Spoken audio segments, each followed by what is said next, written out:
थी। इस तरह एक दिन रूबी चुड़ैल किसी नागिन की तलाश में भटक रही थी।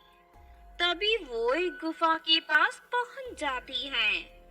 गुफा के सामने एक इच्छाधारी नागिन अपने छोटे बच्चे के साथ खेल रही थी। नागिन के बच्चे को देख रूबी चुड़ैल बहुत खुश होती है।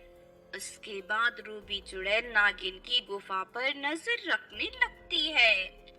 फिर दोपहर होते ही इच्छाधारी नागिन खाना लेने गुफा से बाहर चली जाती है।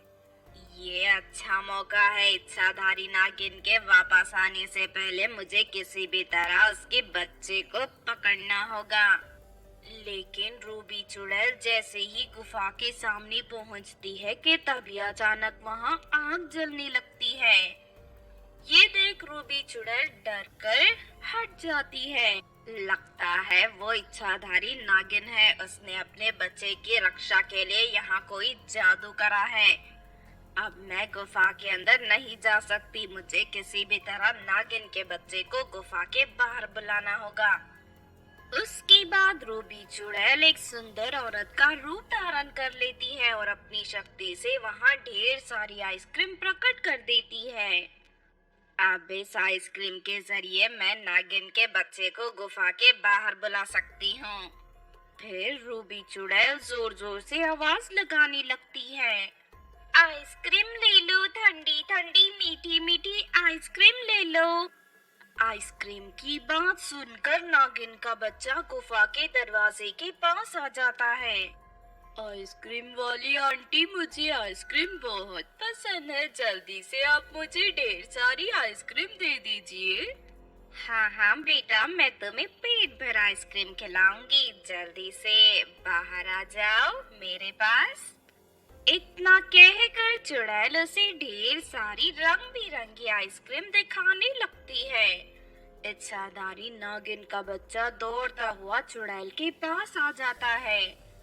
फिर अगले ही पल रूबी चुड़ैल अपने असली रूप में आ जाती है और उस बच्चे को लेकर अपने घर चली जाती है। तभी रूबी चुड़ैल की बहन नताशा चुड़ैल उस नागिन के बच्चे को देखकर हैरान रह जाती है। रूबी, आखिर तू नागिन के छोटे बच्चे को यहाँ क्यों लेकर आई है? तुझे तो पता है कि मुझे नागिनों का मांस खाना कितना पसंद है, इसीलिए मैं नागिन के बच्चे को पकड़कर यहाँ ले आई हूँ। कल सुबह के नाश्ते में मैं इसे मार कर खाने वाली हूँ। तूने तो बेरहमी की हद कर दी रूबी। आखिर इस छोटे मासूम बच्चे को मार कर तुझे क्या मिलेगा? इसकी बेचारी माँ बहुत परेशान हो रही होगी। मैं तो कहती हूँ तू इसे छोड़ दे। देख नताशा, तू अपने काम से काम रख, मैं इसे नहीं छोड़ने वाली। इतना कहकर रूबी नागिन के बच्चे को लेकर अपने कमरे में चली जाती है। रात होते ही नागिन का बच्चा अपनी माँ को याद करके दुखी होकर रोने लगता है। नताशा चुड़ैल से नागिन के बच्चे का दुख देखा नहीं जाता और वो चुपके से उसे आजाद करके घर से बाहर ले जाती है। तुम्हें घबराने की जरूरत नहीं है बेटा, मैं अभी तुम्हें तुम्हारी माँ के पास पहुँचा दूंगी। उसके बाद नताशा चुड़ैल नागिन के बच्चे को लेकर वहाँ से भागने लगती है। लेकिन तभी रूबी चुड़ैल की नींद खुल जाती है और वो नताशा का पीछा करते हुए उसे पकड़ लेती है। फिर रूबी चुड़ैल अपनी बालों में लगा जादुई खंजर निकाल लेती है। जब देखो तब तो हर वक्त मेरे काम में टांग अड़ाती है। आज तुझे मारकर मैं तेरा किस्सा ही खत्म कर दूंगी। अरे रूबी, तू इतनी बेरहम कैसे हो सकती है? आखिर मैं तेरी बहन हूँ। तू अच्छी तरह जानती है कि मैं कितनी बुरी हूँ। सिर्फ अपना फायदा देखती हूँ। तुझे मारकर मुझे जरा भी अफसोस नहीं होगा। इतना कहकर रूबी चुड़ैल अपनी बहन को मारने के लिए आगे बढ़ती है, लेकिन तभी वहाँ इच्छाधारी नागिन आ जाती है। इच्छाधारी नागिन अपनी पूंछ लंबी करके रूबी चुड़ैल को पूरी तरह जकड़ लेती है। उसके बाद नागिन रूबी का सर एक बड़े पत्थर के ऊपर पटक देती है। अरे नताशा, मुझे बचा वरना ये नागिन मेरी जान ले लेगी। तेरी जैसी धोखेबाज और मतलबी बहन के साथ ऐसा ही होना चाहिए। मैं तुझे नहीं बचाने वाली। इस तरह धोखेबाज और बेरहम रूबी चुड़ैल का अंत हो जाता है। उसके बाद इच्छाधारी नागिन नताशा चुड़ैल का शुक्रिया अदा कर अपने बच्चे को लेकर वापस अपनी गुफा में चली जाती है। बहुत पुरानी बात है। शैतानपुर में नीलम नाम की एक चुड़ैल रहती थी। नीलम के दोनों हाथ सोने से बने थे। साथ ही उसके दोनों हाथों से ढेर सारे सोने के सिक्के भी बाहर निकलते थे। नीलम अपनी शक्ति का इस्तेमाल हमेशा जंगल के आसपास रहने वाले गरीब लोगों की मदद के लिए किया करती थी। नीलम, तेरी इस तरह इंसानों के बीच जाना ठीक नहीं है। सभी इंसान एक जैसे नहीं होते। इंसानों में आधे से ज्यादा लोग लालची और धोखेबाज होते हैं। तेरी सच्चाई की आदत एक दिन तुझे बड़ी मुसीबत में फंसा देगी। नहीं अनीता चुड़ैल, मैं तुम्हारी बात से सहमत नहीं हूँ। मेरा मानना है कि अगर हम अच्छे काम करते हैं तो हमें उसका फल भी अच्छा ही मिलता है और सारी बुराइयां हमसे दूर रहती हैं।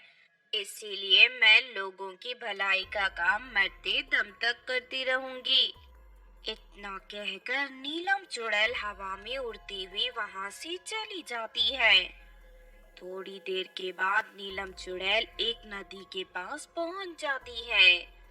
उस नदी के किनारे एक लड़की आत्महत्या करने के लिए खड़ी थी। अरे ये क्या लगता है, ये लड़की यहाँ अपने जीवन का अंत करने आई है। मुझे तुरंत जाकर इसे बचाना होगा। उसके बाद नीलम चुड़ैल लड़की के पास पहुंच जाती है। आखिर तुम्हें ऐसी क्या परेशानी है कि जो तुम आत्महत्या करने आ गई? मेरी सास बहुत लालची है। वो मुझे अपने मायके से ढेर सारे पैसे लाने के लिए परेशान करती है। इतना ही नहीं, वो रोज गरम चिमटे से मेरे हाथों को जलाती है। अपने सास के अत्याचार से मैं तंग आ चुकी हूँ, इसीलिए मैंने आत्महत्या करने का फैसला किया है। आत्महत्या करना पाप है। तुम चिंता मत करो, मैं तुम्हारी सारी परेशानी दूर कर दूंगी। उसके बाद नीलम चुड़ैल अपने हाथों से वहां ढेर सारे सोने के सिक्के निकालने लगती है। देखते ही देखते वहां ढेर सारे सोने के सिक्के जमा हो जाते हैं। अब तुम इन सोने के सिक्कों के जरिए अपनी लालची सास को अपने इशारों पर नचा सकती हो। आज के बाद तुम्हारी सास दुम हिलाती हुई तुम्हारे आगे पीछे घूमेगी। अरे वाह, ये तो तुमने कमाल कर दिया। एक ही झटके में मेरी सारी परेशानी दूर हो गई। तुम्हारा बहुत बहुत शुक्रिया चुड़ैल जी, सच में तुम बहुत अच्छी हो। उसके बाद वो लड़की सारे सोने के सिक्के लेकर अपने घर चली जाती है।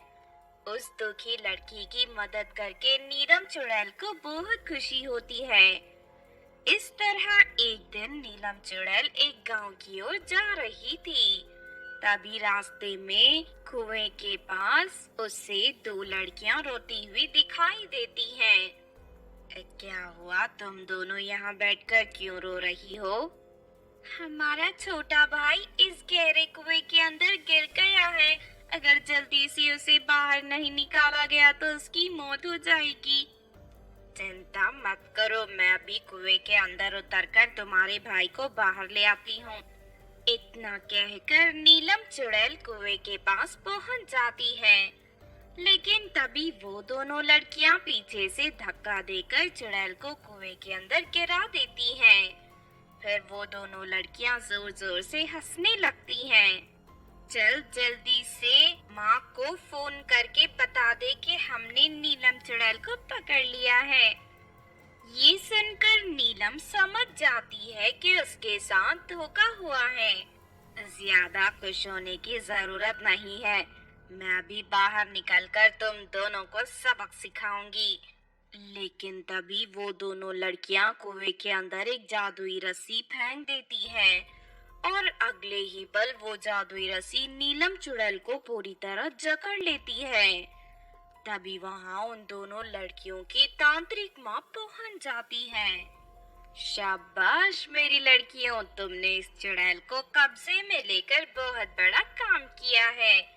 अब मैं चुड़ैल के दोनों सोने के जादुई हाथों को काट कर तुम दोनों के शरीर में जोड़कर तुम्हें शक्तिशाली बना दूंगी। इतना कहकर तांत्रिक औरत अपनी तलवार बाहर निकाल लेती है, लेकिन तभी वहां नीलम की सहेली अनीता चुड़ैल आ जाती है। अनीता चुड़ैल उन तीनों की आंखों में भूतिया मिर्च डाल देती है, जिससे वो तीनों दर्द के मारे तड़पने लगते हैं। हाय माँ, मर गई रे, मेरी आंख जल रही है, अरे कोई पानी दो, अरे कोई मुझे बचाओ। इस चुड़ैल की सहेली तो बहुत खतरनाक है, हमें इसे नहीं जीत पाएंगे, चलो भागो यहाँ से। फिर वो तीनों डर के वहां से भाग जाते हैं। उसके बाद अनीता नीलम चुड़ैल की रस्सियां काटकर उसे आजाद कर देती है। अब देख लिया ना नीलम, मैंने तुझे कहा था ना कि सभी इंसान एक जैसे नहीं होते, इसीलिए आज के बाद तू कभी किसी इंसान पर इस तरह आंख मूंद कर भरोसा मत करना। हाँ, तूने सही कहा, आज के बाद मैं ऐसी गलती दोबारा नहीं करूंगी। फिर दोनों सहेलियां वापस अपने जंगल चली जाती हैं। उस दिन के बाद से नीलम चुड़ैल पूरी तरह सतर्क हो जाती है। तो आपने देखा